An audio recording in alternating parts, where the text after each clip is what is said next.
The morning Jasper Redmond walked into the trading post at Caldwell, Kansas, and laid his Colt revolver down on the counter without so much as a tremor in his hand. Every man in the room went quiet, and the silence that followed was the kind that settles over a graveyard when something has been buried that can never come back. It was the spring of 1878, and Jasper Redmond had a reputation in that part of the territory that preceded him the way thunder precedes lightning. He had ridden with the cattlemen up from Texas, had kept the peace in two separate cow towns, and had faced down men who were faster than he had any right to survive. His face was weathered and lean, with a jaw that looked carved from the limestone bluffs along the Cimarron River, and his eyes were the particular gray-blue color of the sky just before a storm rolls across the flatlands. He was 29 years old and looked every one of those years and then some, not from hardship alone, but from the kind of deliberate living that comes with knowing each morning might be your last. He was not a cruel man. That needed to be said, because plenty of men in his position wore cruelty the way others wore a badge. Jasper wore neither anymore. He had worn a badge once, briefly, in Abilene, and had hung it up when the marshal there asked him to do something that crossed a line he hadn't known he possessed until that moment. The marshal had wanted him to turn a group of freedmen away from a water well at gunpoint, and Jasper had set his badge on the desk and walked out into the October afternoon without another word, and that had been the end of that particular chapter. What the men in the trading post at Caldwell did not know, and what Jasper had not advertised, was that he had spent the 3 years since Abilene doing work he was not proud of. Not outlawing exactly, but skirting the edge of it in the way that men sometimes do when the legitimate world seems to offer them nothing that fits the shape of who they are. He had ridden as a hired gun for a cattle baron named Ference Doyle, who owned land north of Wichita, and who had a long-standing dispute with smaller homesteaders that Ference Doyle resolved through intimidation rather than law. Jasper had never shot an unarmed man. He had made sure of that. But he had ridden beside men who had, and the line between doing the act and enabling it had been growing thinner in his mind with each passing month, until one morning he had woken up in a lined shack west of the Arkansas River and looked at his own hands and not recognized the life they were living. That was 4 months before the morning at the trading post. He had spent those 4 months thinking, which was not something men in his position were generally encouraged to do.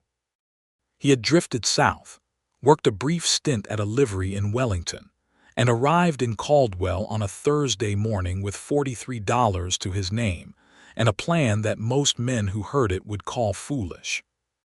He was going to drive a wagon west, not for a cattle outfit, not as a scout or a hired hand with a gun tucked into his belt. He was going to buy a freight wagon, load it with goods, and make the run between Caldwell and the newer settlements pushing out toward the Colorado Territory line. There were families out there, homesteaders who had come west on the promise of land under the Homestead Act of 1862, and those families needed goods that the general stores in the smaller outposts couldn't reliably stock.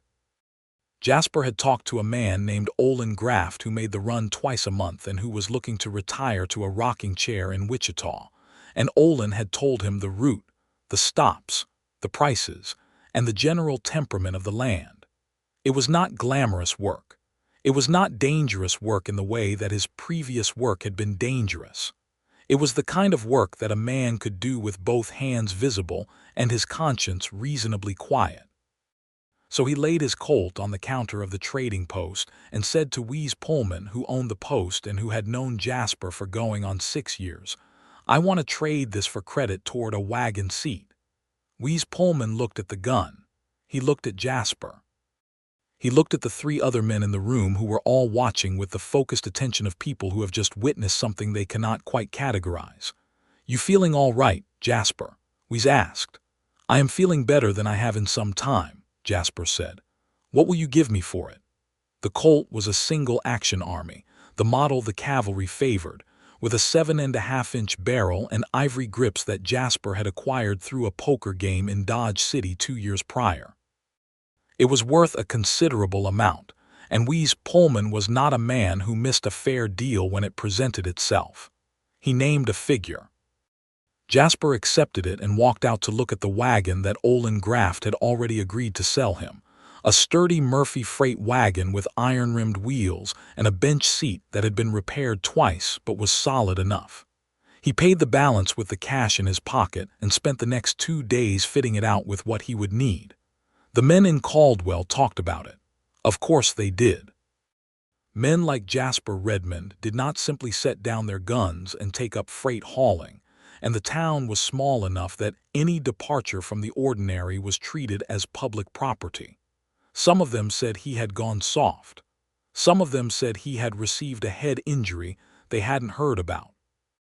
One man named Carter Briggs, who fancied himself a wit, said that Jasper Redmond had gone and gotten religion, and the way he said it made clear he did not consider this a compliment. Jasper heard the talk and let it settle around him the way dust settles after a rider passes, without particular interest. He had spent enough time caring about what men said to last him several lifetimes, and he had arrived at the conclusion that other men's opinions were a currency he could no longer afford to spend in. He was loading the wagon on his second morning of preparation, stacking crates of dry goods and bolts of cotton fabric and sacks of flour, with the methodical efficiency of a man who has decided something and is not entertaining second thoughts, when a woman appeared at the corner of the trading post and stood watching him with an expression he couldn't quite read at that distance. She was perhaps 25 or 26, with dark hair pulled back under a plain bonnet that had seen considerable use, and a dress that had been mended in 2 visible places along the hem. She was not looking at him with the idle curiosity of someone who had heard the gossip and come to see the spectacle. She was looking at the wagon. He straightened up and tipped his hat, which was the automatic courtesy of his upbringing, and she returned a small nod. Neither of them spoke for a moment. "That your wagon?" she asked finally. "It is," he said, "as of yesterday morning." "Where are you headed with it?" He told her the route, the general arc of it, the stops at the homestead clusters between Caldwell and the territory line. She listened with the focused attention of someone who is measuring information against a private need. "I need to get to a settlement called Harlan Creek," she said. "I have been told it is approximately 60 miles southwest of here." Jasper knew Harlan Creek. It was one of the stops on the route Olin Graft had described, a small cluster of homesteads that had formed around a creek bed, and a man named Delbert Crane who had built a rudimentary store and a well. It was about 3/4 of the way through his planned route.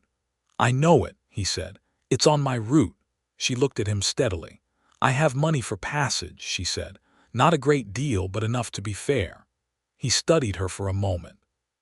She had the look of a woman who had been self-sufficient for long enough that asking for assistance required a particular effort, and who was making that effort because the situation demanded it rather than because it was comfortable. "What's your name?" he asked. "Nora Hurst," she said. "My husband passed 8 months ago. I have been in Caldwell waiting for a reliable way to reach my brother-in-law's land at Harlan Creek. He has offered me a place there. I cannot remain in Caldwell." The way she said that last sentence told him there was more behind it than the simple logic of moving toward family. There was something she was moving away from as well. "I leave day after tomorrow," he said. "I don't have a spare seat on the bench, but the board is solid enough for 2. You're welcome to the space if you're willing to keep a reasonable pace and understand that I'll have stops to make along the way."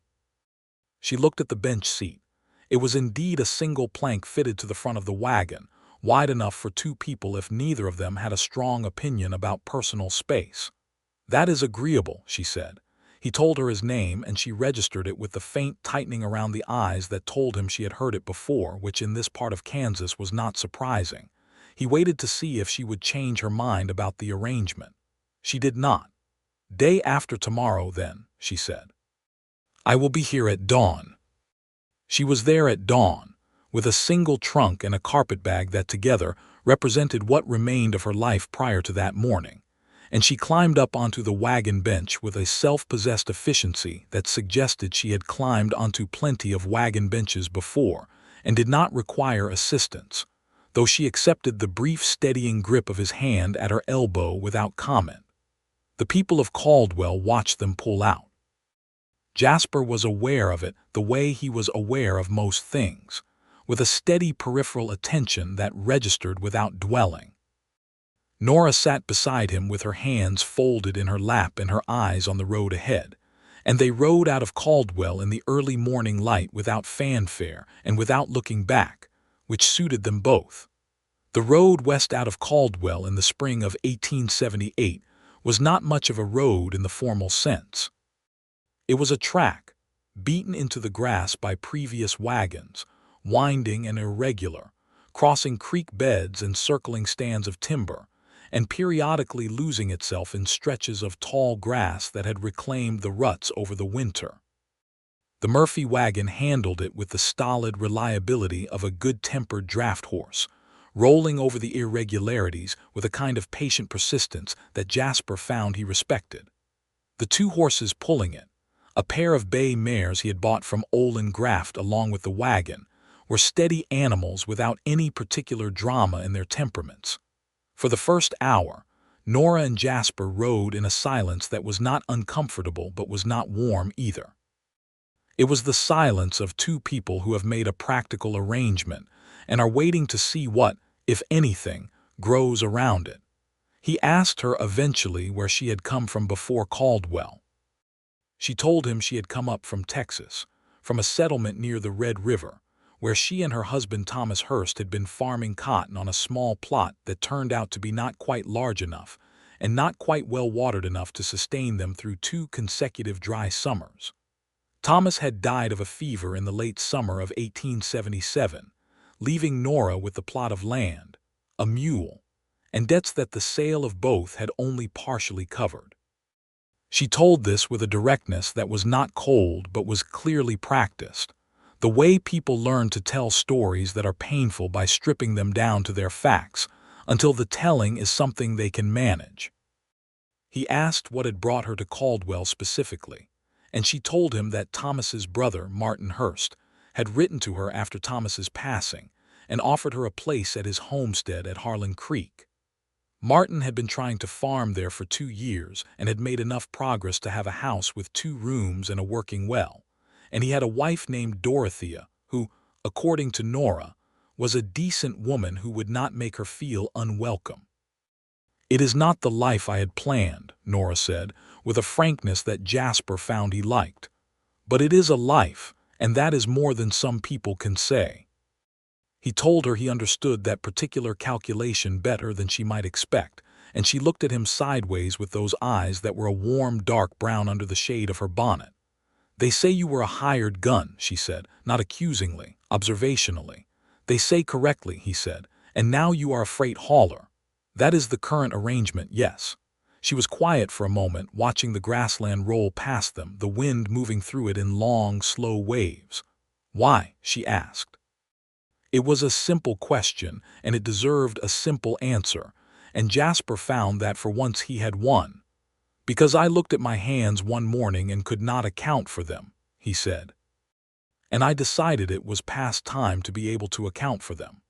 She considered this for a while, in that measured way she had of taking things in before responding, and then she said, "That seems like a sufficient reason."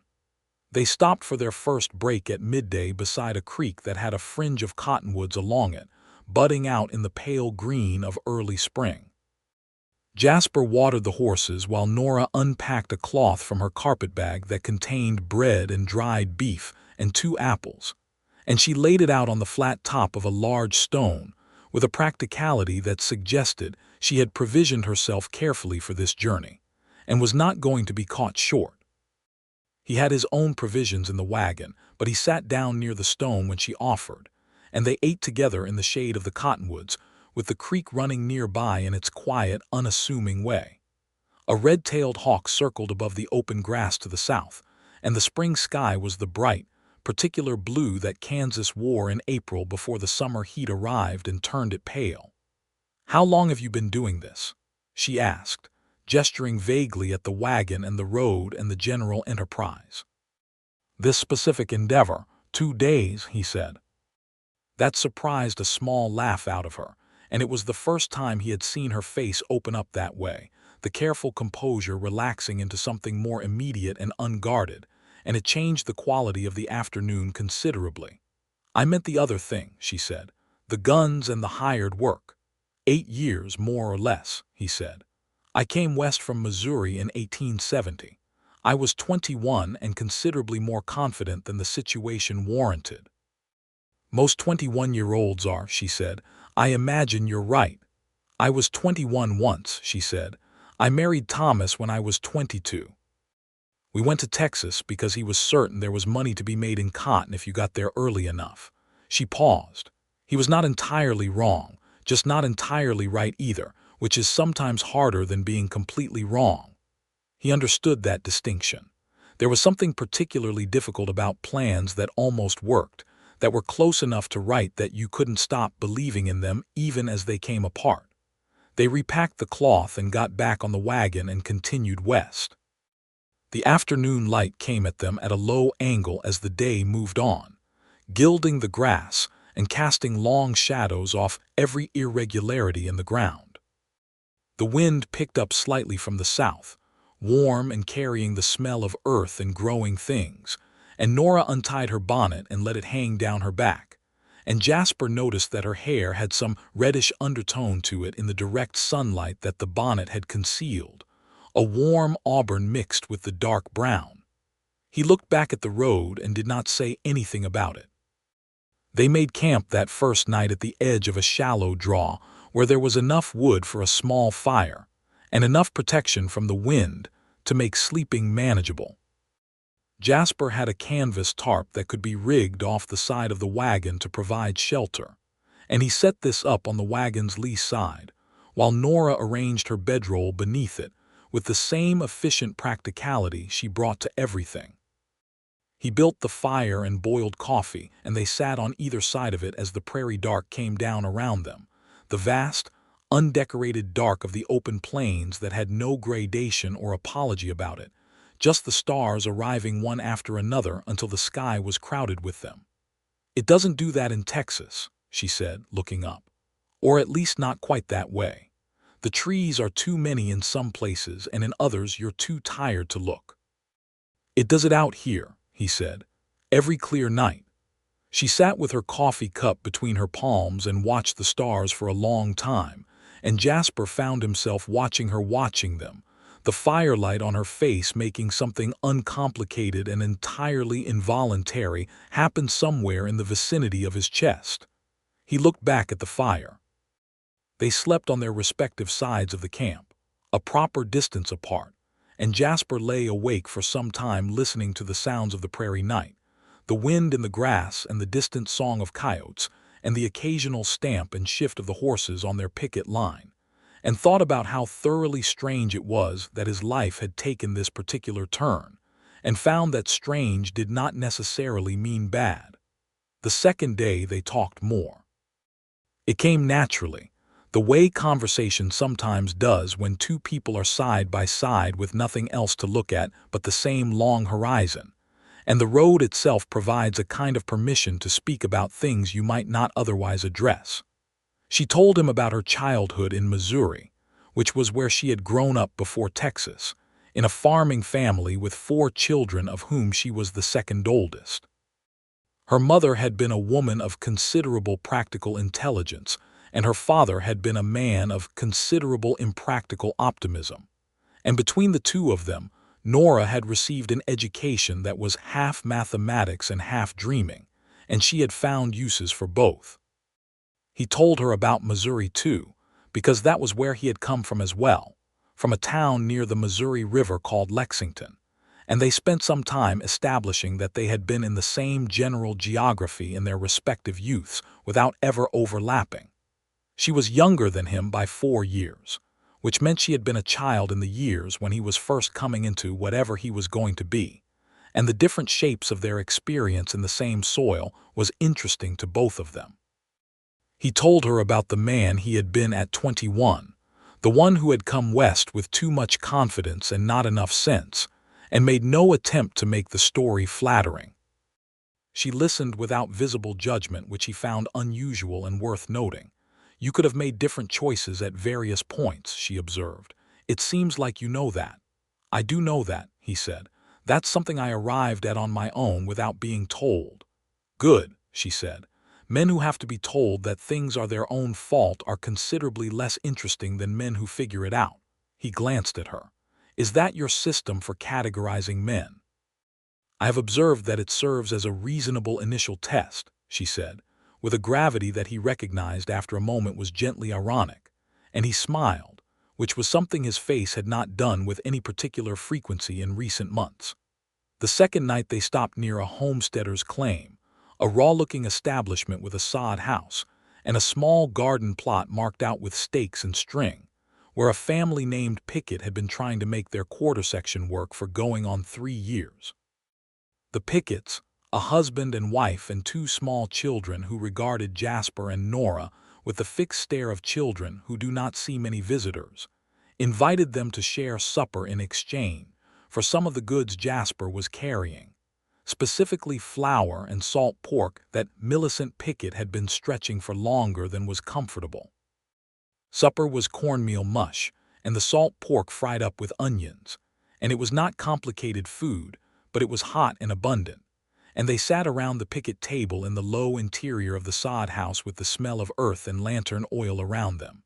And the 2 children, a boy of about 6 and a girl of about 4, gradually lost their wariness and climbed onto Nora's lap with the instinctive trust of small children for people who have warm faces.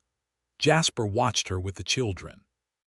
She held the girl with a practiced ease, and listened to the boy explain something about a prairie dog colony he had discovered near their claim with a serious attentiveness that made the boy's eyes shine with the pleasure of being genuinely heard. She laughed at the appropriate moments and asked the right questions, and when the girl fell asleep against her shoulder, she went right on talking with Millicent Pickett about the challenges of keeping a kitchen garden in Kansas wind without missing a beat. Ellis Pickett caught Jasper watching and gave him the look that married men give unmarried men when the pattern is obvious, and Jasper redirected his attention to his coffee. After supper, Ellis Pickett walked out to the wagon with Jasper under the pretense of checking the traces, which were fine, and said, "Your wife seems like a good woman." Jasper considered explaining the actual arrangement and decided it would take longer than the evening warranted. "She is a good woman," he said, which at least had the virtue of being true. They slept beside the wagon that night, on the open ground, because the sod house was not large enough for company, and the Picketts had put extra blankets out. The night was colder than the one before, a last reminder that spring in Kansas had not fully committed yet, and Jasper woke once in the small hours to find that without deliberate intent they had migrated somewhat closer together in their sleep, not touching but closer, and the prairie wind moving over them both. He did not move away. Neither, when he checked cautiously, had she. The third day they reached the first proper stop on his freight route, a small settlement called Mercy Ford, where the creek was shallow enough to cross easily, and where there was a cluster of 8 or 9 buildings arranged around a central square that was mostly a large area of hard-packed dirt. The man who ran the general store there, a heavy-set Irishman named Patrick Connolly, came out to meet the wagon with an expression of relief that told Jasper that his timing was good. Connolly needed 3/4 of what Jasper had loaded, which was an excellent outcome for a first run, and the unloading and the negotiating and the general commerce of the thing took most of the morning. Nora stayed by the wagon initially, and then drifted into Connolly's store and came back to report that the women in Mercy Ford were severely undersupplied in cotton thread and needles, information that Jasper filed away for the next run with a mental note that she had noticed something he had not thought to look for. When he said as much, she shrugged in a way that suggested she had simply been paying attention, which was what she did. They had lunch at Connolly's store, a proper sit-down meal of beans and cornbread that his wife Bridget produced with the hospitality of people who were glad of company. And Bridget Connolly asked Nora twice in the course of the meal whether she and Jasper were newlyweds, because, as Bridget put it, there was a quality about them that made her think so, though she couldn't have specified what it was exactly. Nora said they were not married, they were fellow travelers, and Bridget looked at Jasper with an expression that he could only read as skeptical encouragement. After Mercy Ford, the road became less defined, pushing further into the open country that was starting to reveal the early stages of the larger plains, the grass taller now and the horizon wider, and the sense of the sky pressing down and in from all sides more pronounced. Jasper had his hand-drawn map from Olin Graft, which was more impressionistic than precise but serviceable, and he navigated by the landmarks Olin had described, a particular double-top butte to the southwest, a dry creek bed that ran at a diagonal, a stand of cottonwoods that appeared on the left when you had gone far enough. Nora had been quiet since Mercy Ford, and he let the quiet run without intruding on it. He had learned by the third day that her silences were not the silences of someone retreating but of someone processing, turning something over in her mind with the focused attention she brought to everything, and that the conversations that followed those silences were usually the most interesting ones. He was right. Around the middle of the afternoon she said, "Can I ask you something that might be forward?" "You can ask," he said. "What are you actually hoping for, from this work, from this chain?" "Not what you are moving away from, you have explained that well enough. But what are you moving toward?" He held the reins loosely in his hands and thought about that for the length of time it took the horses to cover perhaps a quarter-mile of ground. "Something I can stand behind," he said finally. "Something where at the end of a day I can look at what I did and say, yes, that was a fair exchange. I brought something to people who needed it. I made a road where there wasn't one, or I kept a road open that was there. I want to be the kind of man that settlers on the edge of things are glad to see coming." She was quiet again for a moment. "That is a good thing to want," she said, "and it seems to me like you are already doing it." "It's been 3 days," he said. 3 days is how everything starts," she said.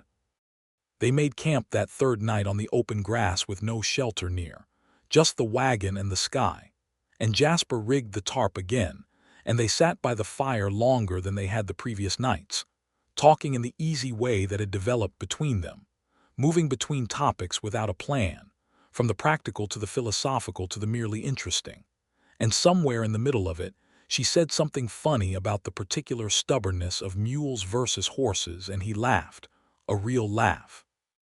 The kind that comes from somewhere honest, and she looked at him after it with an expression he could not entirely read, but which made the firelight seem brighter. "You should do that more often," she said. "What? Laugh like that, it changes your face entirely." He looked at the fire. "I have been told I have a severe face." "You have a careful face," she said. "There is a difference. Severe is when there is nothing behind it. Careful is when there is something worth protecting." He did not know what to say to that, so he said nothing. And the fire burned down and the coyotes sang in the middle distance, and the stars did their tremendous work overhead. And eventually they went to their respective bedrolls and lay in the dark, and Jasper stared up at the underside of the canvas tarp, and felt the precise and slightly alarming sensation of something important happening that he had not planned for. He was 30 years old, or would be in August, and he had not been in love since he was 19, which had been a brief and incandescent experience with a girl in Lexington, Missouri, who had eventually and reasonably married someone who was staying put. He had not thought much about love in the intervening years, which he recognized now was not because he was incapable of it, but because he had been living in ways that did not leave room for it, too busy being hard and useful and defined by what he could do with his hands and his gun. He was not in love with Nora Hurst on the third night of their acquaintance. He was, he admitted to himself with characteristic directness, well on his way to it, which was not the same thing but was close enough to require attention. The fourth day brought rain. Not the gentle spring rain that nourishes and passes, but the hard, horizontal Kansas rain that arrives with a kind of cheerful malice and makes the roads into something between mud and glue. They pulled tarpaulin over the goods in the wagon and put their heads down, and Jasper drove through it with the patient competence of a man who has spent years outdoors and has long since made peace with the fact that weather does not negotiate. Nora sat beside him in the rain with her bonnet tied down tight and her coat collar turned up and did not complain. She was wet within the first half hour, they both were, there was no real help for it, and she accepted this with a practicality that he found deeply appealing. He had known people who fell apart in rain. She was not one of them. The rain made conversation harder, so they rode mostly in silence, closed together on the bench because there was no reason not to be, and the shared warmth was genuinely useful. He was very aware of her shoulder against his, of the particular quality of her presence beside him, and suspected she was equally aware of him, though he had no specific evidence of this beyond the general intelligence she brought to every situation, which suggested she was unlikely to miss something that was sitting a foot away from her. Around midday the rain lightened to a drizzle and then stopped, and the world came back in the particular brightness of a wet landscape after rain, everything saturated and gleaming, the grass shockingly green, the mud dark and rich-smelling. They stopped to check the wagon's goods, which had mostly stayed dry under the tarp, and Nora climbed into the wagon bed to inspect the sacking on the flour while Jasper checked the wheel rims and the traces. When she climbed back out, she had a long streak of flour dust on her sleeve where a sack had shifted and rubbed, and she looked at it with a resigned expression. "I will add it to the list of things this journey has done to my clothing," she said. "I am sorry about that," he said. She looked at him with something that was almost surprise. "Why would you apologize for rain?" "Not for the rain, for the general inconvenience of the enterprise." She studied him for a moment. "Jasper Redmond," she said, which was the first time she had used his full name, and it had a quality to it that he could not quite categorize. "If I had wanted comfortable, I would have found a way to stay in Caldwell longer. I chose to come on this wagon because I needed to reach Harlan Creek, and because the arrangement seemed sensible. A little flour on my sleeve is not something you need to apologize for." He nodded, accepting this. "Although," she said, brushing at the flour streak without much success, "if you happen to have a clean cloth in the supply, I would not turn it down." He found her one. Their fingers touched when he handed it over, and neither of them moved for just a moment, holding the two ends of the cloth in the wet afternoon air. And then she took it and turned back to her sleeve, and he turned back to the wheel he had been checking. And the moment passed but left something behind, the way water leaves a mark on stone. The fifth day they reached a settlement called Barker's Well, which was somewhat larger than Mercy Ford and somewhat more established, with a proper main street of 8 or 9 businesses, including a hotel of modest ambition called the Western Star, that offered rooms with actual beds and an actual roof.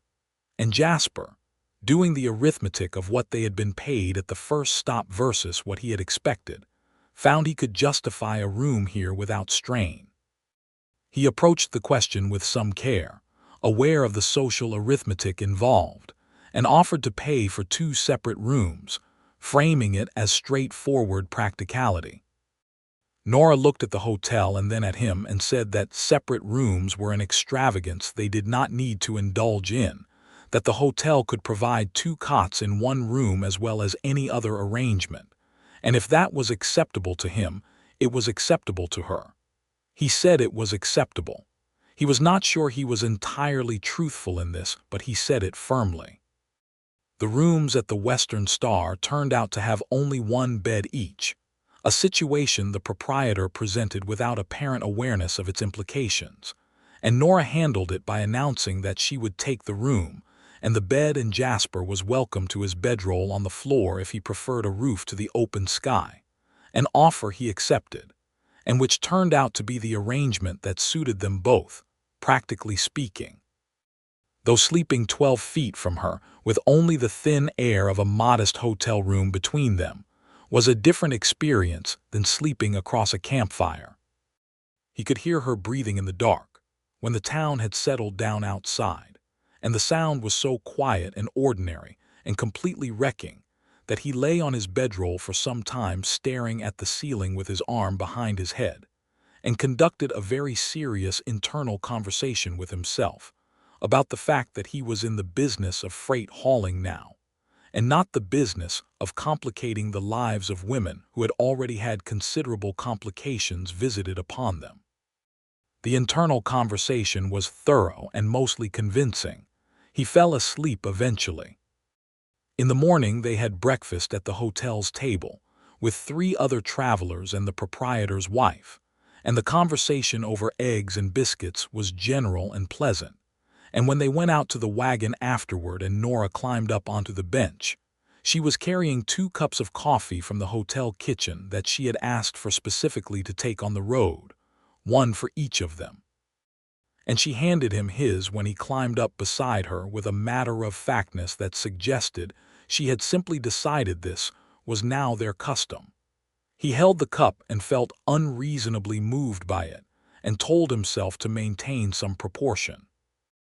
At Barker's Well, he also made his second freight delivery, offloading goods to the general store there, and taking on new information about what the further settlements needed, and spending an hour talking with the store's owner, a thin, serious man named Arnold Peaks, about the logistics of the route and the challenges of the road further west.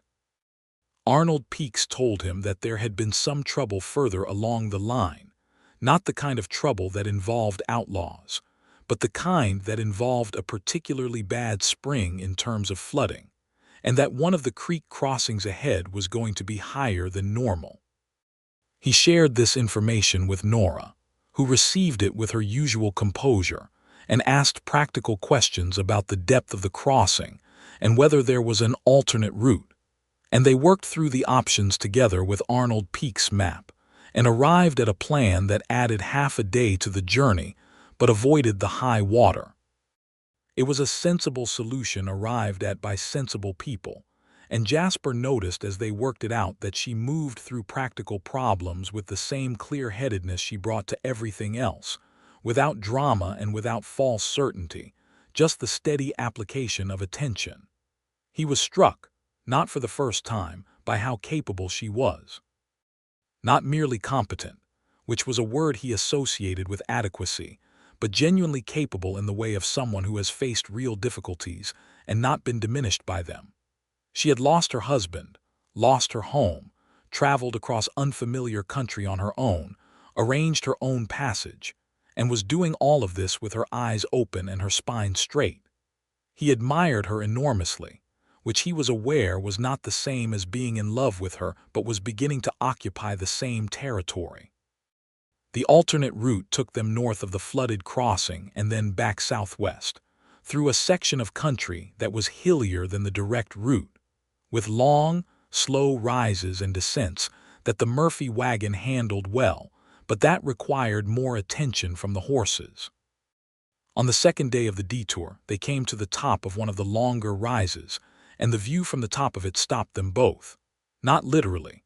The horses kept walking, but there was a mutual intake of breath at the vista that opened out below and ahead of them, a wide, shallow valley with a creek threading through it in the late afternoon light, the water catching the sun in scattered pieces, cottonwoods along the banks, and the grass of the valley floor moving in long, elegant waves.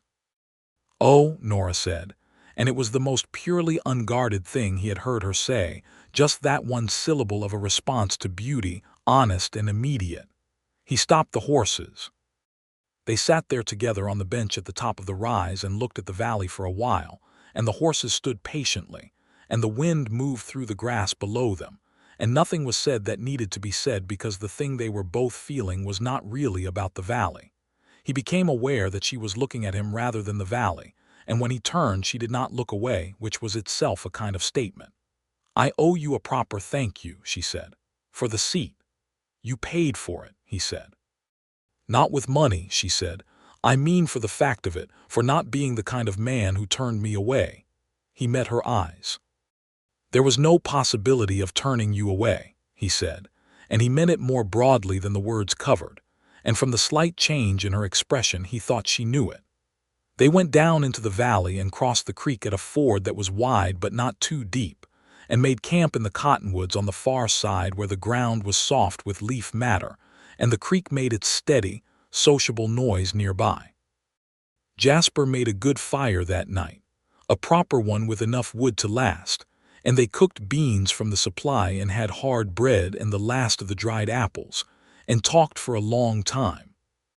He told her something he had not told many people, about the night in the line shack west of the Arkansas River when he had looked at his hands and not recognized the life they were living. He told it plainly, without attempting to make it heroic, because it hadn't been heroic.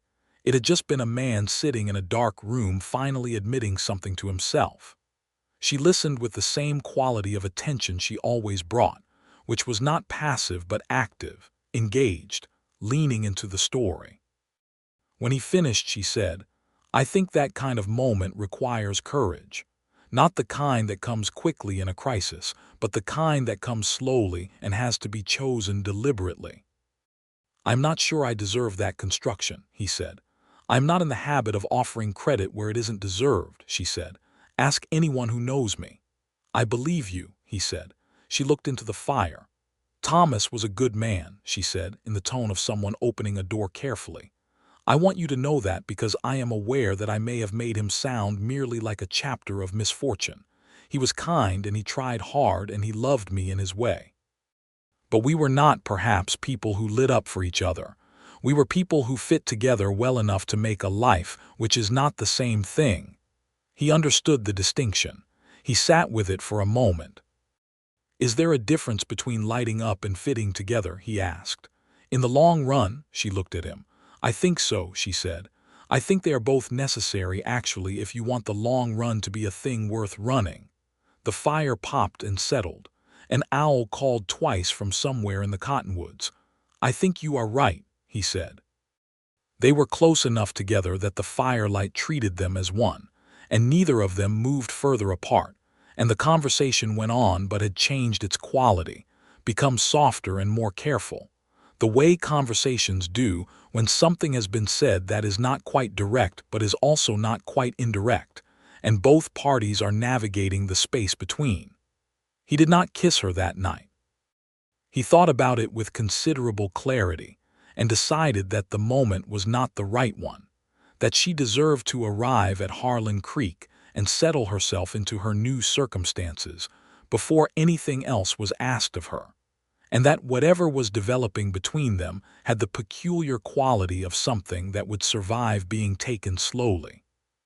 He was also, he admitted to himself in the private dark of his thoughts, not entirely certain that he was reading the situation correctly and somewhat afraid of being wrong about something that mattered this much. They continued west the next morning, and the road came back to the original route, and they made good time. And the sixth day brought them into the outer edge of what could be called the Harlan Creek territory, the landscape starting to be marked by the signs of recent settlement, fresh broken ground in the distance, fencing posts, a thin line of smoke from a homestead chimney, the tracks of other wagons in the grass. Jasper had a delivery to make at a small cluster of homesteads about 6 miles before Harlan Creek proper, and they stopped there in the early afternoon to unload goods for 2 families who came out to meet the wagon with the gratitude of people for whom this resupply was genuinely important. One of the families, the Bauer family, a German couple with 4 children and a firm, prosperous look about them despite the rawness of their claim, invited them in for coffee and a meal, and Jasper accepted because the Bauers were the kind of people who needed to be encouraged, and because Nora looked as though she could use the rest. Over coffee, the Bauers asked about the road and the news from further east, and Jasper told them what he knew and answered their questions about prices and availability and the general state of things. Nora talked with Helena Bauer, the wife, about the garden plot Helena was planning and the seeds she had managed to bring from Wichita. And Jasper watched this conversation from across the table and thought about roots, literally and otherwise.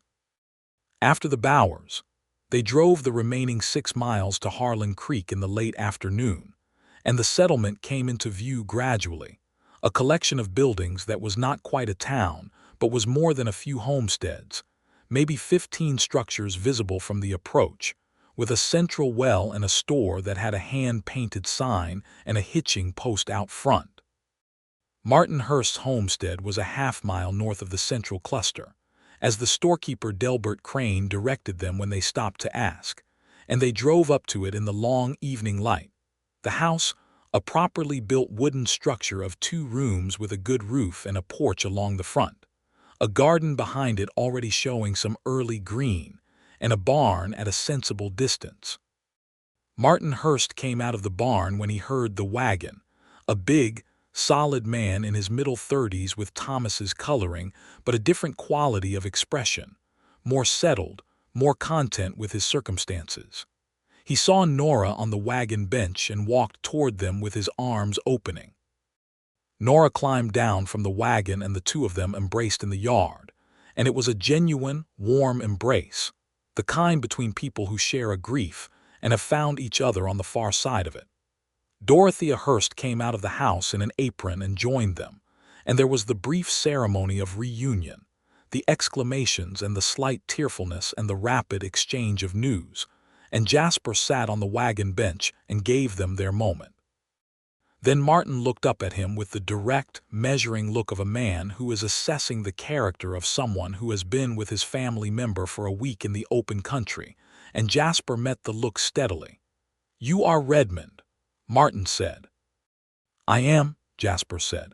"She wrote to us from Caldwell that she had found passage with a freight driver," Martin said. "I am grateful you brought her safely." "She would have brought herself safely," Jasper said. "I just provided the wagon." Nora glanced back at him from where she stood, and the expression on her face was the one he had been cataloging over the past week, the one that she mostly controlled but occasionally showed, the one that said more than she was currently in the business of saying out loud. Martin Hurst insisted Jasper stay for supper and the night, which Jasper accepted, and the evening at the Hurst homestead was warm and full of the particular busyness of people catching up after separation. Dorothea had cooked more food than 4 people could comfortably eat, and Martin opened a bottle of whiskey that he had been keeping for a significant occasion, and they sat around the table in the lamplight and talked while the prairie night came down outside. After supper, Martin and Jasper went out to the barn to see to the horses, and Martin, with the directness of a man who had made his living by plain dealing, said, "She seems well, considering." "She is very strong," Jasper said. "She is," Martin agreed. "Thomas worried about her near the end, said she was too strong, which is a foolish thing to worry about, but I understood what he meant. She carries too much on her own." Jasper nodded, checking the water in the trough. "She seems comfortable with you," Martin said. It was not quite a question. Jasper straightened up. "We had a good week of travel," he said. "She is easy company." Martin looked at him for a moment. "I will not pretend not to be interested in your intentions," he said, "because that would be dishonest, and I am not a dishonest man." "I have no intentions that are not entirely in her interest," Jasper said. "And any that go beyond that would need to be discussed with her first." Martin considered this and appeared to find it acceptable. "She is staying here," he said. "She has a home here, a proper one, as long as she wants it. I don't want you to think she is a woman with nowhere to go, because she has somewhere to go, and it is here." "I understand," Jasper said. "I am glad of it." They went back to the house, and the evening continued, and Jasper slept in the barn on a good bedroll that Martin provided, and lay awake for a time with the horses shifting and breathing around him, and the smell of hay and the specific silence of a settled, well-kept farm, and thought about the fact that he had 3 more stops to make on his route further west, and then he would be driving back east, and that Harlan Creek was a regular stop on the route he intended to make twice a month. He would be back in 2 weeks. He also thought about the fact that 2 weeks was a long time, and that saying nothing before he left would be a particular kind of cowardice that he had decided, on that morning in the line shack, he was no longer willing to be. In the morning, Nora walked out to the wagon with him when he was ready to leave. Martin and Dorothea were tactful enough to stay inside. The morning was clear and cool, the kind of spring morning that makes everything look freshly washed, and she stood by the wagon wheel and looked at him as he loaded the last of his things. "I wanted to thank you," she said, "properly, before you go." "You thanked me already," he said. "I thanked you for the seat," she said. "I want to thank you for the week, for the conversations and the fire and the patience when the rain was terrible, and for looking at that valley with me." He stopped what he was doing and turned to face her fully. She was standing in the early morning light with her bonnet not yet tied, her hair loose around her shoulders in a way he had only seen in camp before, and she looked at him with those warm, dark eyes that had been tracking him all week with a directness he had come to rely on. "Nora," he said, and then stopped because he was not entirely sure what came after the name, only that it needed to be said and that leaving without saying something would be worse than the risk of saying it wrong. "I know," she said quietly. He looked at her. "What do you know?" "I know what you are about to say," she said, "or some version of it." He let out a slow breath. "And?" She took a step closer to him, which closed the distance between them to something that could not be described as cautious, and looked up at him with the expression he had been reading all week and now finally had a complete translation for. "And you should go and make your deliveries," she said. "And come back in 2 weeks. He looked at her face, this careful, strong, remarkable woman who had climbed onto his wagon bench with a trunk and a carpetbag and changed the whole quality of the air around him. "I will come back in 2 weeks," he said. "You can count on that." "I know I can," she said. "I have spent a week sitting next to you, and I know exactly what kind of man you are, a man who says he will do something." He reached out and took her hand briefly, his thumb moving over her knuckles in a gesture that was simple and enormous. "When I come back," he said. "When you come back," she said, and the two of them stood there in the clear morning with that promise between them. And then she stepped back and he climbed onto the wagon, and she stood in the yard of Martin Hurst's homestead and watched him drive away, and he looked back once when he reached the top of the small rise and she was still standing there, and he raised a hand, and she raised one in return. He made his remaining deliveries with a focused efficiency that he attributed to professionalism, and which actually had a great deal more to do with wanting to be done and heading back east. The stops were productive, and the families he met confirmed everything that Olin Graft had told him about the need for reliable supply on this route. And he rode back into Caldwell 9 days, after leaving it with an empty wagon and full pockets, and a clear plan for the next run that included considerably more cotton thread and needles, and 1 or 2 items specifically requested at Harlan Creek. He spent 5 days in Caldwell restocking, and made a modification to the wagon bench that improved its comfort, replacing the worn plank with a wider, better-fitted piece of oak that he stained and oiled until it was not merely functional but genuinely pleasant to sit on. And if he was thinking about a particular passenger while he did this work, that was his own business. He also, in those 5 days, dealt with a situation that had been making itself quietly known since he arrived in Caldwell. Ference Doyle's men had heard he was back in the area, and one of them, a man named Kessler, showed up at the livery where Jasper was boarding his horses and made it clear in the oblique language of men who mean threat, but don't say it plainly, that Ference Doyle had opinions about former employees who knew things about his operations.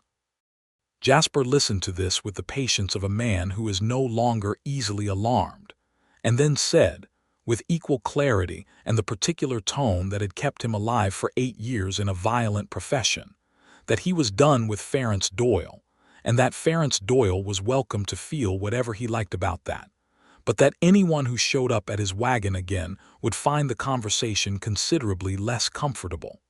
Kessler went away. Jasper put the matter in its proper proportion in his mind, which was significant but not insurmountable, and focused on finishing his preparations. He was not a man without resources, even without the Colt he had traded, and he had replaced it with a Winchester rifle that lived under the wagon seat, because this was the West in 1878, and being unarmed was foolishness rather than principle.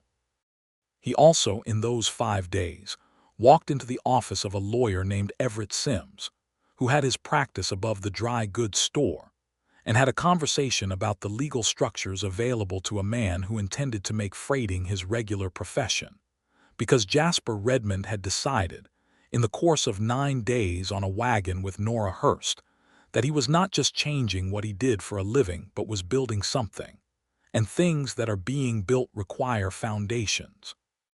He left Caldwell on the 15th day after his return, which was the 2-week mark, and drove southwest in a morning that was considerably warmer than his first run had been, spring finally making good on its promises, the grass already deeper green and the wildflowers appearing in the margins of the track, the bluestem and the switchgrass and the scattered paintbrush that made the Kansas prairie in late spring genuinely beautiful to anyone who was paying attention. He paid attention. He had been paying more attention to things in general lately, which he attributed to a shift in his internal orientation that had everything to do with the woman waiting at the end of the road, and the life he was in the process of deciding to want. He made Mercy Ford and Barker's well in good time, the deliveries smooth, and the conversations brief but warm, the merchants already showing the satisfaction of a reliable supply. He spent 2 nights on the open road and 1 at the Western Star in Barker's Well, this time requesting and receiving 2 separate rooms without complication, which was an amusement to no one except himself. He arrived at Harlan Creek on the 7th day of the second run, in the early afternoon, with the wagon lighter than the first time, and his heart doing something that he would not have dignified with the word pounding, but which was certainly operating above its usual frequency. He stopped at Delbert Crane's store first to make his delivery there, and Delbert, who was a small, precise man with round spectacles and a genuine love of commerce, received the goods with pleasure and told Jasper without being asked that the Hurst woman had been in the store twice in the past 2 weeks, and had seemed well and had asked once, in passing, whether there was any news of the freight wagon from Caldwell. Jasper thanked him and drove north to Martin Hurst's homestead. Nora was in the garden when he came up the track, crouching between the rows of early plantings with her hands in the earth and her bonnet on, and a streak of soil on her cheek that she apparently hadn't noticed. She heard the wagon and stood, and he could see from the way she stood the precise moment she identified what she was looking at. She came through the garden gate and walked across the yard without hurrying, which he suspected was a deliberate choice, and he climbed down from the wagon and they were standing 6 feet apart in the Kansas afternoon with 2 weeks of absence between them and no particular need to pretend that the absence had been a neutral thing. "You came back," she said. "I said I would," he said. She looked at him for a moment with those eyes that had been on his mind for 14 days, and then she said, "Come inside. I will make coffee and you can tell me how the run went." He told her how the run went. He also told her about the modifications to the wagon bench. He also told her about the visit from Kessler, because he was not going to be the kind of man who kept things from her that she had a right to know, and she listened to the Kessler part with a steady expression and asked 2 practical questions and then said, "What do you need to do to manage that situation?" He told her what he had already done and what he intended to continue doing, and she nodded once and said, "Good. That seems like the right approach," and moved on with the conversation, which was the correct response and which confirmed what he had been thinking for 2 weeks. Martin and Dorothea were in town for the afternoon, and the homestead had the particular quality of an empty house that is also clearly a home, warm and inhabited, with the small accumulations of daily life on every surface.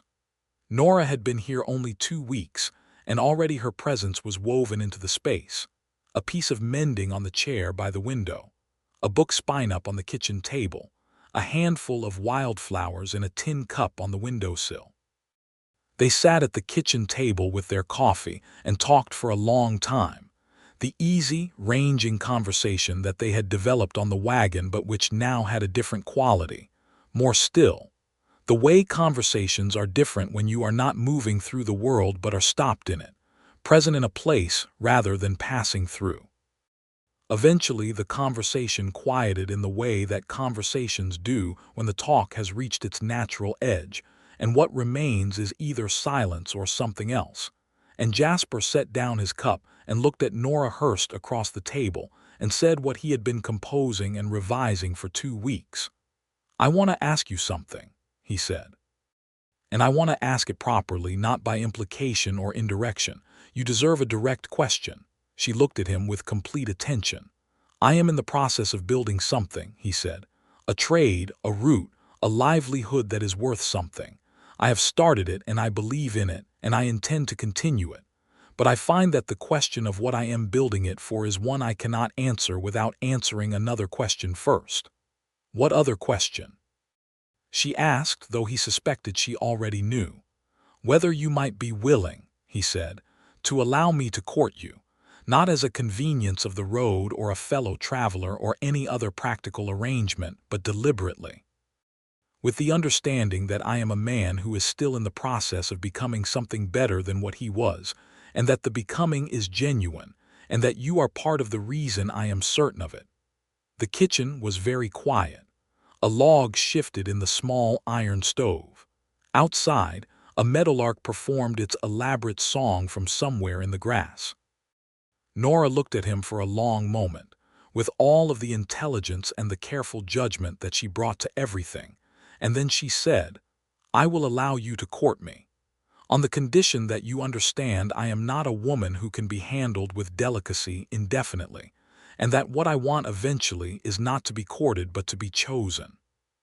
He looked at her, and the thing in his chest that had been careful and measured and deliberate for 2 weeks stopped being careful. "I have already chosen," he said. She held his gaze. "Then court me quickly," she said, and the small, devastating half-smile that she had been mostly suppressing for 2 weeks arrived on her face in full, and it was better than he had imagined, which was saying something, because he had imagined it with considerable attention. He reached across the table and took her hand, and she let him, and the afternoon sun came through Martin Hurst's kitchen window at the angle that made everything warm and golden, and Jasper Redmond held Nora Hurst's hand in the quiet, and felt the particular and irreversible sensation of a life clicking into its correct configuration. He courted her across the following months with the same directness and commitment that she had specified, and that suited his nature anyway. He came through Harlan Creek on every run, which meant every 2 weeks, and he stayed for a night each time, sleeping in Martin's barn and spending the daylight hours with Nora, walking the land around the homestead, talking in the kitchen while she worked, sitting on the porch in the evening when the sky went pink and orange and improbable over the western horizon. Martin Hurst watched this process with the satisfied attention of a man who is pleased with a situation and does not wish to interfere with it. Dorothea was more openly enthusiastic and twice produced dinners of such evident celebratory ambition that Jasper and Nora exchanged a look over the table that was the visual equivalent of laughing. In June, on the 3rd visit after his declaration, Jasper took Nora on a walk out to a rise about a mile east of the homestead that had a particularly clear view of the country, and they sat up there in the long summer evening with the grassland spread out around them in every direction, and he told her the full scope of what he was planning, which included a second wagon, a partner driver he had been in correspondence with in Wichita, and a trading agreement with a supplier in Kansas City that would give him better prices and a more reliable stock. She listened to all of it and asked the precise right questions and offered 2 observations that improved the plan in ways he had not seen, and at the end of it she said, "You are building something genuinely good. I want to build it with you," he said, "not as a figure of speech, practically. Your eye for what people need, the way you notice the thread and needles at Mercy Ford, the way you talk to the Pickett children and the Bauer family. You are better at the human part of this work than I am, and the human part of this work is most of it." She looked at him with the expression he had been accumulating and treasuring for months, the open one, the one that appeared when her careful management of herself relaxed into something that was just her, immediate and unguarded. "Are you asking me to be your business partner?" she asked. "I am asking you to marry me," he said, "and also, separately, to be my business partner, because I think they are both things you would be good at and I would like both very much. But they are separate questions, and only one of them is the more important one." She looked at him for a long moment. The grassland moved around them in its ancient, unhurried way. A hawk circled somewhere overhead, riding the thermals with patient efficiency. "Yes," she said, "to both." He kissed her then, for the first time, there on the rise above the Harlan Creek country in the long summer light, and she kissed him back with a certainty that matched his, and neither of them was tentative about it because they had both been too deliberate about arriving here to be tentative about being here. They were married in September of 1878 in Harlan Creek, in a ceremony conducted by a circuit preacher named Brother James, who came through the settlement twice a year, and who had a genuinely beautiful speaking voice and an agreeable willingness to keep the ceremony to a reasonable length. Martin Hurst stood beside Jasper. Dorothea Hurst stood beside Nora. Delbert Crane and his wife attended, and the Bauer family drove in for it, and approximately 20 residents of Harlan Creek and the surrounding homesteads filled the small space that had been arranged in front of Martin's house under a stretch of canvas that Dorothea had spent a week setting up. Nora wore a dress that she and Dorothea had made from a bolt of fine cotton that Jasper had brought on his August run, a warm cream color with blue stitching at the collar and cuffs, and she stood beside him in the September sunshine with her hair up and her eyes clear, and she said her vows in a steady, quiet voice that carried everything she meant. He said his in the same voice, because he had practiced them until he was sure they were right, and they were. Afterward there was a meal and music from a fiddle player named Ben Stokes, who could play reels and slow songs with equal competence, and Jasper danced with his wife in the September air on the hard-packed ground in front of the Hurst homestead, and she danced with complete enjoyment, with none of the self-consciousness he might have expected, because she was, as he had known for months, not a woman who did things halfway. Martin Hurst, slightly expanded by whiskey and genuine happiness, pulled Jasper aside at one point in the evening and said, "My brother would have liked you. He would have been glad of this." Jasper nodded. "I will do right by her," he said. "You have my word on that." "I know," Martin said. "You gave it to her, and that is the only one that matters." They had arranged a house. This required some explanation. Jasper had spent the previous 3 months, alongside his root building, working on a property in Harlan Creek that Delbert Crane had been willing to sell at a price that a man with a growing freight business could manage.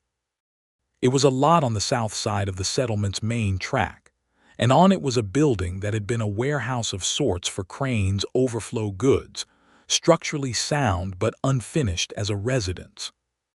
Jasper had paid 2 men to help him work on it over the course of August and September, and by the time of the wedding it had a proper floor, 2 bedrooms, a kitchen, a sitting room, and a porch with a view that on clear days reached all the way to a distant line of hills that turned purple at sunset. Nora had seen it in stages over 3 visits, each time arriving to find more done than the last, and she had contributed to it in real and specific ways, choosing the window placement in the kitchen to maximize light, designing the layout of the porch, making decisions about what was needed and what was unnecessary with the same clear eye she brought to everything. On the night of their wedding, they went to their house for the first time as its occupants, and it was quiet and smelled of fresh wood and the oil they had used on the floors, and the stars came through the kitchen window, and the prairie night was around them on every side, and they were home. The freighting business, which Jasper had begun calling Redmond Freight in the simple, unadorned way of a man who is not inclined toward pretension, grew steadily through the autumn of 1878 and into the winter. The second wagon arrived in October, driven by the partner Jasper had found in Wichita, a steady, experienced man named Cal Whitmore who had been hauling freight for a decade, and who fit into the enterprise with the ease of someone who had been waiting for a good organized outfit to join. Cal was taciturn, reliable, and had an instinctive gift for managing the mechanical difficulties of wagon travel that complemented Jasper's strengths in the commercial and logistical dimensions. Nora became the operational mind of the business in the way that she had said she would be, not by plan exactly, but by the organic logic of her talent applied to the problem. She tracked the inventories, maintained the correspondence with suppliers, kept the accounts in a ledger that was a model of clarity, and developed relationships with the homesteaders on the route that meant she knew before anyone else what they would need and when. She rode the route with Jasper once a month, and the other run Cal made alone, and the stops where she had been previously were notably warmer in their reception than the stops where Cal arrived without her, which was a fact Cal acknowledged without resentment because he was not a man with a delicate ego. The trouble with Ference Doyle resolved itself in December of 1878, not through confrontation, but through the rather satisfying mechanism of Doyle's legal difficulties, with the Sedgwick County Land Commission catching up with him. Several of the practices he had been using to push smaller homesteaders off their claims were found to be in violation of land grant law, and Doyle spent the early months of 1879 dealing with the consequences of that, which left him with no surplus attention for former employees who had left his service. Jasper heard about it through the normal channels of frontier communication and filed it away as a favorable outcome and moved on.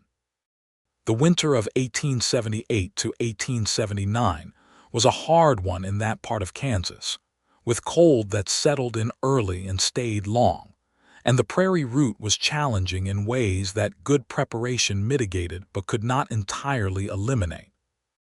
There were runs where the cold was serious enough that Jasper and Cal had to stop earlier than planned and shelter at homesteads along the way, which the homesteaders generally accommodated with the reciprocal generosity of people who understood that the freight wagon was a lifeline and that its drivers needed to be kept functional. Nora managed the disrupted schedules from Harlan Creek with the unflustered efficiency of someone who has accounted for uncertainty in her planning, which she had. In February of 1879, Nora told Jasper that she was expecting their first child. She told him in the morning, in the kitchen, over coffee, with the same directness she brought to everything, and he sat with his cup in both hands and looked at her and felt something that was larger than any word he had for it. "Are you well?" he asked. "I am very well," she said. "I feel entirely normal, which Dorothea tells me is a good sign."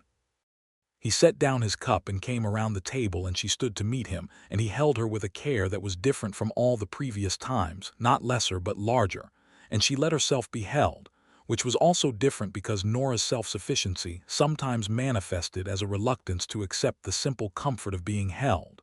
"A boy or a girl?" he said into her hair. "I don't imagine we get to specify," she said. "No," he agreed, "but I am interested in your intuition." "A boy," she said, "but I am almost certainly wrong." She was not wrong. Their son, Thomas Jasper Redmond, named for both his uncle and his father in the practical way of people who want to honor without being excessive about it, was born in October of 1879, in the house on the south side of the Harlan Creek main track, delivered by a woman named Grace Aldrich who served as the settlement's midwife and who had steady hands and a calm manner.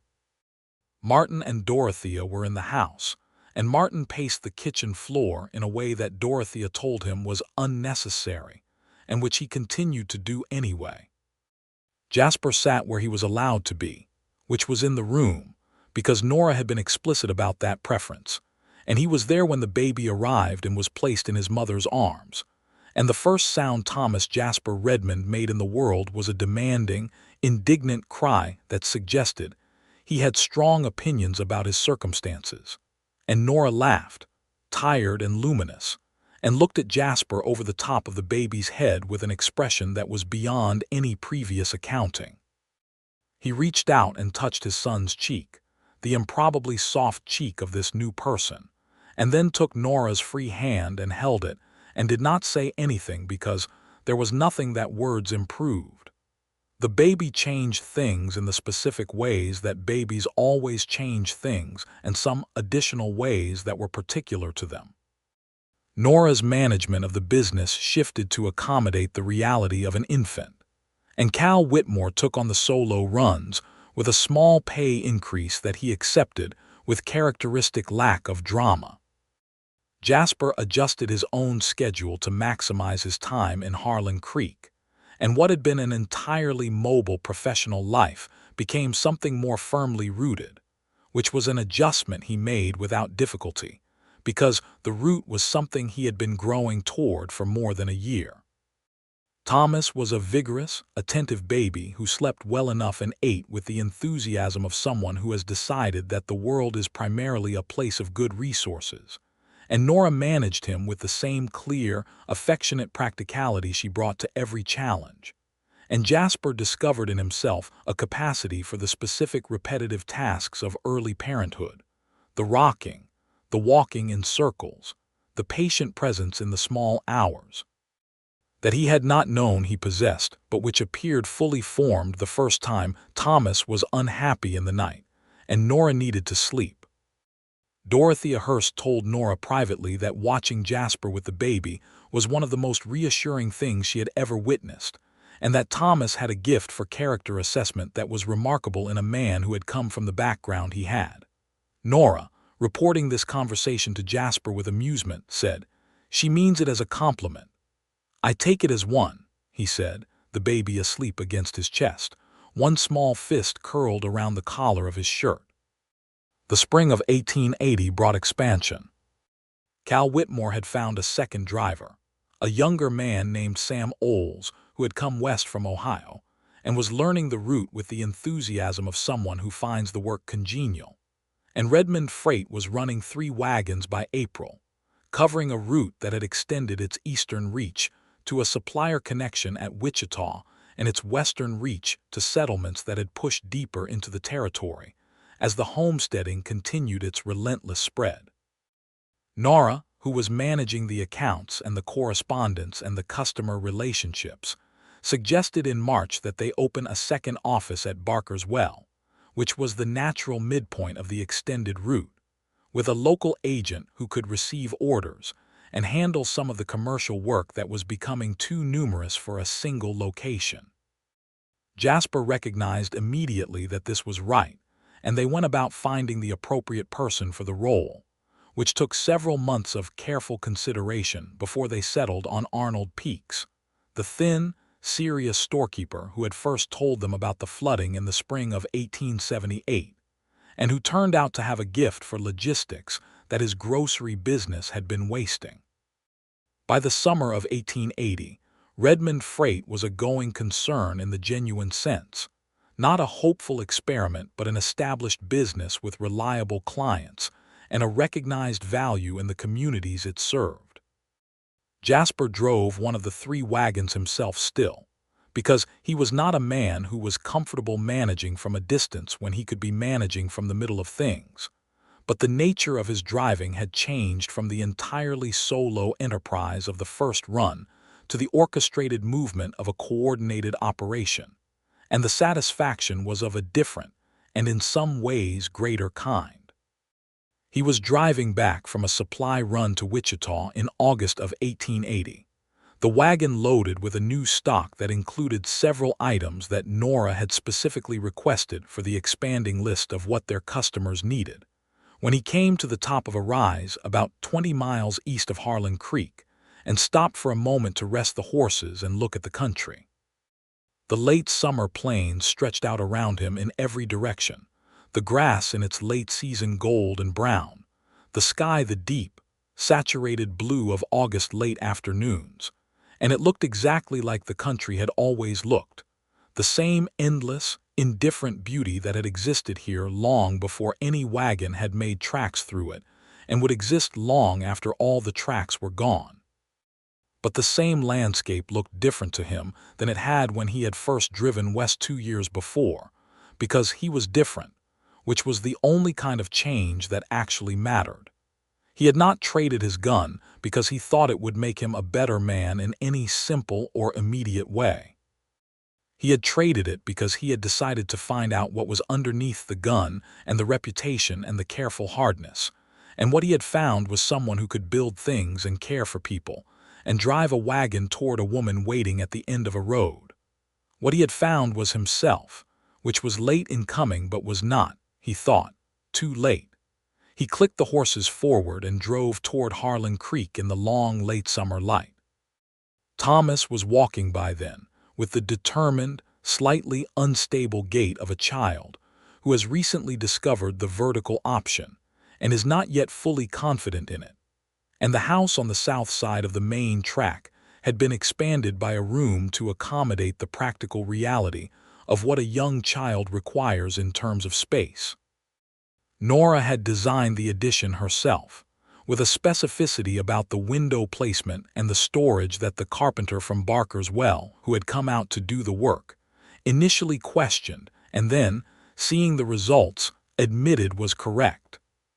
She was standing on the porch when Jasper drove up, with Thomas on her hip and one hand shading her eyes against the low sun, and when she identified the wagon she lifted Thomas's hand in a wave that included both of them.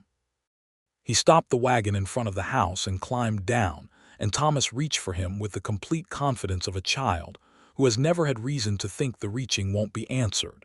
And Jasper took him and settled him against his chest and kissed the top of his head, and then kissed his wife, there in the late summer afternoon in front of their house in Harlan Creek, Kansas, in the ordinary, extraordinary way that people who love each other do. "Good run?" she asked. "Very good," he said. "I have your special order in the back, all of it. The cotton thread, in 4 colors," he said. She made a small sound of satisfaction that was entirely genuine. "The women in Mercy Ford are going to be very pleased," she said. "I also brought something that was not on the list," he said. She looked at him. He reached into his coat pocket with his free hand and produced a small object wrapped in brown paper that he had been carrying for 3 days, and which represented a particular decision made in a supply shop in Wichita, where the proprietor had a case of fine goods behind the counter. She took the paper package from him and unwrapped it and found inside a small brooch, silver with a blue stone at its center, which was not an extravagance by Eastern standards but was in Harlan Creek, Kansas in 1880, a genuinely significant gift. She looked at it and then at him with the expression he had first seen on the rise above the valley in the spring of 1878, the open one, entirely unguarded, the one that was just her, present and immediate. "Jasper," she said. "You don't need it," he said. "You don't need anything I can give you in any material sense, but I wanted to give you something that was purely for the pleasure of giving it." She looked at the brooch in her palm for a moment and then up at him, and her eyes were bright in a way that was not tears but was near them. "It is beautiful," she said. "Thank you." Thomas grabbed at the brown paper with evident interest, and Nora rescued the brooch from his reach with the automatic parental reflex she had developed and pinned it to her collar where it caught the late light and gleamed. And she stood on their porch in Harlan Creek and looked at her husband with everything she was, and he looked back with everything he was, and it was enough, and it was more than enough. 2 years later, in the autumn of 1882, they had a second child, a daughter they named Margaret Elise Redmond, who arrived with considerably more drama than her brother had, keeping Grace Aldrich and Dorothea and Nora busy for a long night before deciding to make her entrance at dawn, and who from the first hour demonstrated a disposition that was simultaneously more volatile and more sunny than Thomas's steady, methodical temperament. Thomas, by this point, was 3 years old and fully formed as a personality, with his father's directness and his mother's eye for detail, and he received his sister with the cautious interest of someone who has been told he is getting something significant and is reserving judgment until the evidence is in. By the second week, he had decided that Margaret was worth his attention, and by the month's end he was treating her with a proprietary affection that was both fierce and gentle, the way small children sometimes love the things they have chosen to love. Margaret had Nora's dark hair and Jasper's gray-blue eyes, a combination that Grace Aldrich declared was the most purely beautiful baby she had seen in 20 years of midwifery, and which Jasper and Nora received with the modesty of people who know they agree but feel it would be impolite to say so. Redmond Freight by 1882 was operating 5 wagons on a route that had grown substantially both east and west, with permanent agents at Barker's Well, and at a newer settlement called Prosperity that had grown up at the western end of the original route. Sam Olds, the young man from Ohio, had become a full partner in the business, contributing capital he had saved and receiving a share of the enterprise in return. And the three of them, Jasper and Nora and Sam, met once a month around the kitchen table in the Harlan Creek house to go over accounts and plans and make decisions that were better for being made by 3 people with different perspectives. Cal Whitmore had retired from driving and set up a harness repair shop in Barker's Well that served the freight operation and the surrounding community, and which Cal managed with the same quiet competence he had brought to everything else. He came for Christmas in 1882, which became a tradition, and sat at the extended table that had to be lengthened with a board to accommodate everyone, and ate Nora's cooking and watched the children with an expression of complete contentment.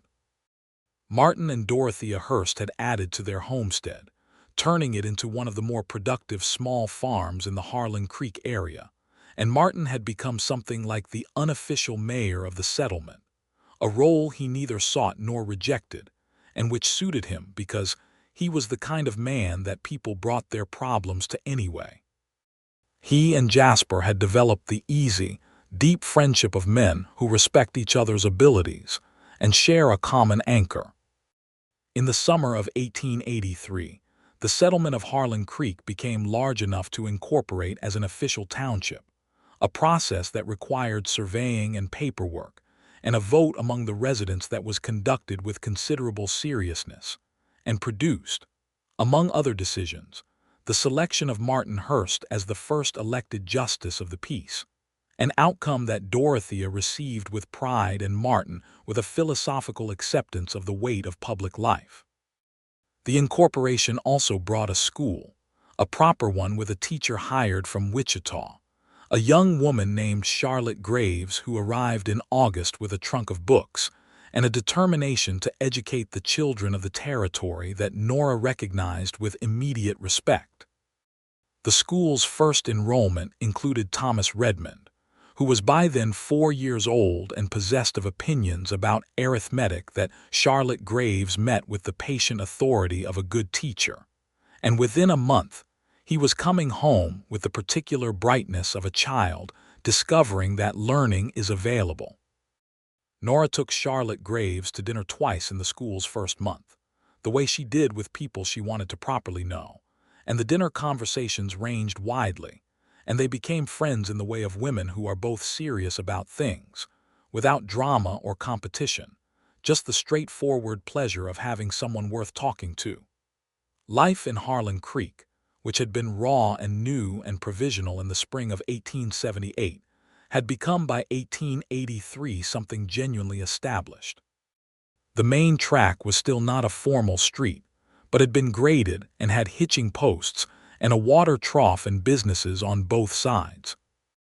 The well that Delbert Crane had dug was supplemented by a second one on the north end, and there was a church that the various denominations of the settlement shared in a rotation that produced occasional theological friction, but mostly worked.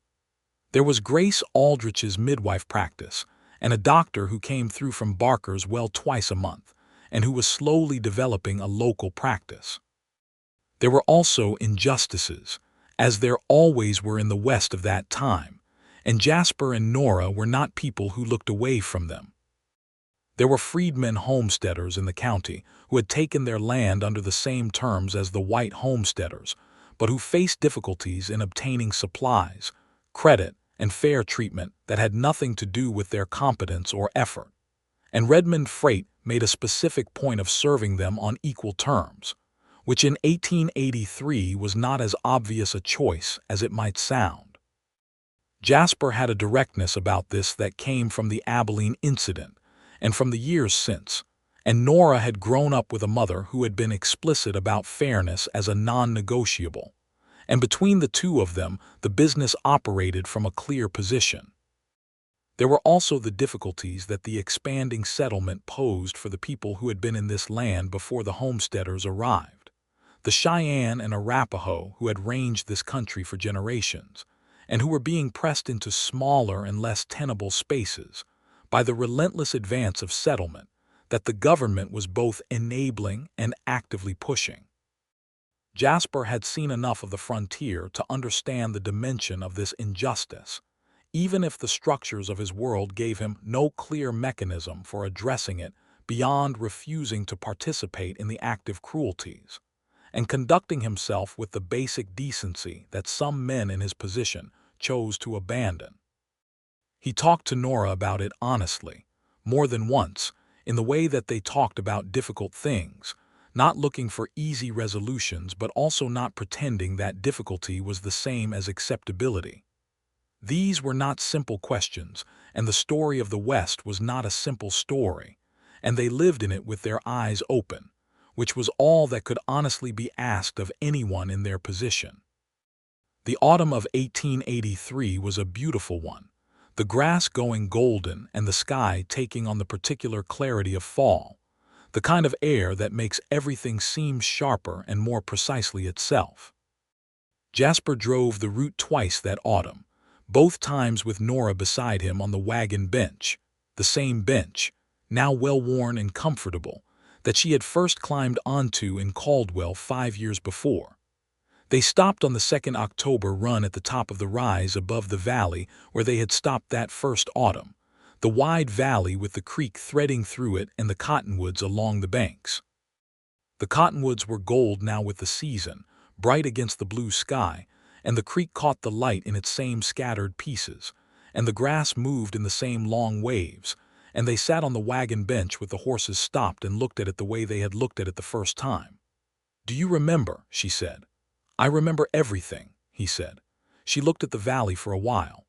"I climbed onto that wagon bench in Caldwell with a trunk and a carpetbag and no certainty about anything," she said. "I knew the wagon was going where I needed to go, and the driver seemed like a man who would not be dangerous. That was all I was certain of." "Was I wrong to say I had already chosen?" he asked. "Back in Martin's kitchen, it was 5 days into knowing you." "No," she said. "I had already chosen too by that point. I was simply waiting to see what you would do about it." He looked at her profile, the woman he had been watching for 5 years, the woman who was completely and specifically herself and who had been, from the moment she appeared at the corner of the trading post in Caldwell with her eyes on his wagon, absolutely necessary to him. "I should have kissed you at that valley the first time," he said. She turned to look at him. "I would not have stopped you," she said. He kissed her now, there at the top of the rise in the October light, with the valley golden and blue below them. And it was different from the first time, and from all the times since in the specific way that 5 years of shared life change a kiss, making it deeper and more layered and more completely itself. When they drove down into the valley and across the creek, the cottonwoods were letting their leaves go one by one in the light wind, and the leaves fell into the water and were carried gently downstream, and the horses' hooves splashed through the ford in the bright afternoon, and the road continued west toward Harlan Creek, where Thomas was with Dorothea learning something new, and Margaret was probably demonstrating her opinions about afternoon naps to whoever was trying to enforce them. The freight wagon rolled on through the golden Kansas afternoon, and Jasper Redmond drove it with his wife beside him on the bench, and the West stretched out ahead of them in its vast and complicated beauty, and the life they had built together was all around them on every side, in the wagon and the route and the house and the children and the friends and the work, all of it real and earned and genuinely theirs. It had started with a gun set down on a counter and a woman who needed a wagon seat, and it had become everything that a life can be when two people who are right for each other find each other and have the honesty and the courage to say so. The man that Jasper Redmond had been on the morning he walked into the trading post in Caldwell was still somewhere in him, the skills and the history and the knowledge of hard things, but he was underneath and supporting rather than defining, the foundation of a structure that had grown into something worth living in. The road to Harlan Creek was familiar under the wheels, and the horses knew their way, and the October sky was the most complete and accurate blue that Kansas ever managed, and beside him was the woman who had changed the shape of everything by climbing onto a wagon bench and sitting down. She had not needed him. That was important. She had been going where she was going with or without him, would have found another way eventually, would have managed, because she was exactly the kind of person who manages. But she had been willing to take the seat he offered, and he had been paying enough attention by that point in his life to understand that offering the right thing at the right time was not a small matter. They had gone on from there together, which was the only direction worth going, and ahead of them was more of the same. The seasons and the work and the children growing and the settlement growing around them, and the country always ahead with its long horizons and its tremendous skies, and the wagon bench wide enough for two people who have decided not to be alone anymore. Thomas Jasper Redmond grew up to have his father's directness and his mother's clear intelligence, and at 7 he could already recite the stops on the freight route from Caldwell to the territory line, and had strong opinions about the most efficient loading order for a Murphy wagon. Margaret Elise Redmond, at 1 year old, already had strong opinions about most things and the vocal capacity to make them known, and the consensus among all adults who spent time with her was that she was going to be someone to reckon with, which Jasper said with pride and Nora received with the serenity of a woman who knows exactly where that particular quality comes from. The house in Harlan Creek stood solid on its lot, expanded and improved over 5 years, with a garden behind it that Nora had developed into something genuinely productive and beautiful, and a porch in the front that looked across the track to the open country beyond and caught the afternoon sun in the western-facing way that made it a natural place to sit in the evenings with a cup of coffee and the children in various stages of play around them. They sat there often in the evenings when the light was going warm and long, and they talked about the day and the route and the children and the things they were thinking about.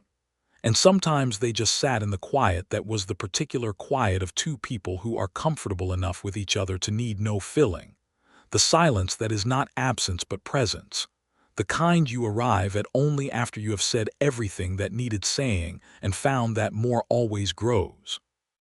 The freight wagon was waiting in the barn, the horses stalled and fed, the next run loaded and ready. The ledger was balanced on the kitchen table. The children were asleep or would be shortly. The stars were beginning their evening arrival in the wide Kansas sky above the Harlan Creek Township in the fall of 1883, and Jasper Redmond sat on his porch with his wife beside him and his life completely and specifically his own. And it was exactly enough and exactly right, and it had all begun, as the things that matter most sometimes do, with a seat on a wagon and the willingness to offer it, and the wisdom to climb in.